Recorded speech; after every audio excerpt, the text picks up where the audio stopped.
An investigation into a deadly fraternity boxing match points to a failure by Metro Police and a lack of cooperation from the other boxer. This is a story our I-Team first broke. Thank you for joining us. I'm Brian Loftus. I'm Vanessa Murphy. 8 News Now is the first to obtain a report with some shocking findings, which the Nevada State Athletic Commission will address tomorrow morning. From the planning to the event to the aftermath, this 158-page report from the Nevada Attorney General's office points to numerous failures surrounding this deadly fraternity boxing match in November.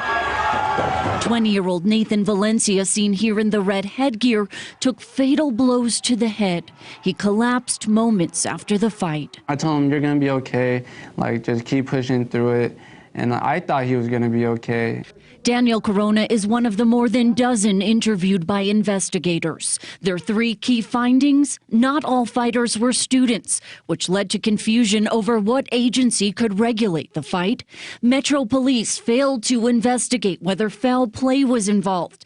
The report states the department only looked into whether the venue had a business license, while there was a missed opportunity to learn whether Valencia's opponent was on drugs or tampered with his hand wraps or gloves by packing them, as suggested by several witnesses. And Metro's public statements eliminated any possibility for future prosecution. It was just fighting, like there was no boxing involved with it. David Cruz shot this video mentioned in the report where an unlicensed referee is seen drinking what appears to be alcohol. One witness stated they were offered cocaine at the event.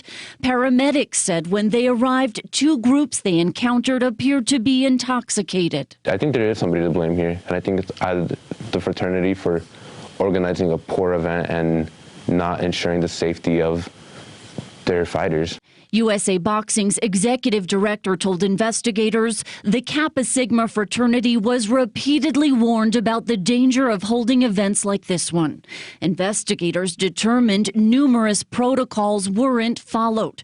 No pre-fight weigh-in or medical physical, no certified ref or judges, no doctor at ringside, and no ambulance on standby.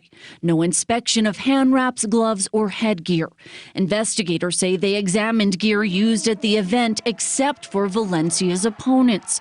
Witnesses said Emmanuel Ailman's hands were wrapped long before the fight. His attorney Sean Claggett confirmed to the I-Team he told Ailman not to speak with investigators, while investigators say even Claggett didn't return their calls. According to the report, a UNLV detective said he spoke with Ailman's stepfather, who denied any tampering with the gloves or hand wraps. He called the punches thrown girl swings and stated sometimes people die. That's while Nathan Valencia's loved ones have been in mourning.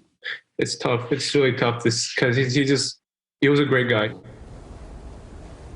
Emmanuel Ailman's attorneys say he was not under the influence of an illicit substance during the fight, and he did not pack his gloves. They say they told him not to speak with investigators because of the investigators' reliance on misrepresentation. And Metro Police just sent me a statement disputing the findings of the Attorney General's office. You can find the full statements at 8newsnow.com.